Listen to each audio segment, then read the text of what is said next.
பேக்கிங்கில் கொடுக்குற இன்ட்ரெஸ்ட்டை பேக்கிங்கில் கொடுக்காதோட விளைவு தான் என்னங்கிறத நல்லாவே கற்றுக்கிட்டேன். என்னென்னு பார்த்தீங்கன்னா, லாஸ்ட் வீக் மண்டே வந்து ஹஸ்பண்டோட பர்த்டே வந்ததா.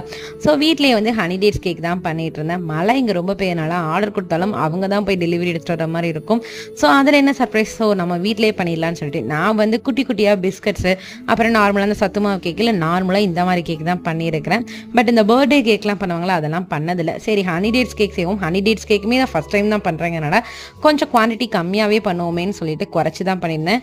டேஸ்ட் வைஸும் டெக்ஸ்சருமே சரி நல்லாவே வந்தது. பேக் பண்ணதுக்கப்புறம் பார்த்தீங்கன்னா முக்கால்வாசி கேக்காக காணும். அதாவது மாவோட அளவு கம்மியாக போட்டதுனால கேக்கே புட்டிங் சைஸ்க்கு தான் இருந்தது. அதாவது பேஸ்மெண்ட் மட்டும் தான் இருந்த மாதிரி இருந்தது. முக்கால்வாசி கேக் இல்லாத மாதிரி ஆகிட்டு பாப்பா இதை பார்த்துட்டு வந்து இது கேக்குனே நம்மளை தலையில் கை வச்சுட்டு இருந்தா. அப்புறம் வந்து லேட்டராக சாப்பிட்டு பார்த்துட்டு ஓகே இது கேக்கு தான் அப்படிங்கிற மாதிரி நம்பிட்டு அவங்க அப்பாவுக்குமே ஊட்டிட்டு இருந்தா. இதுலேருந்து என்ன தெரியுதுன்னா, நம்ம வந்துட்டு பேக்கிங்க்கும் நம்ம இன்ட்ரெஸ்ட் கொடுத்தாதான் இந்த மாதிரி நேரத்தில் நமக்கு உதவுங்கிறது. என்ன மாதிரி எத்தனை பேருங்கிறத கமெண்ட்ல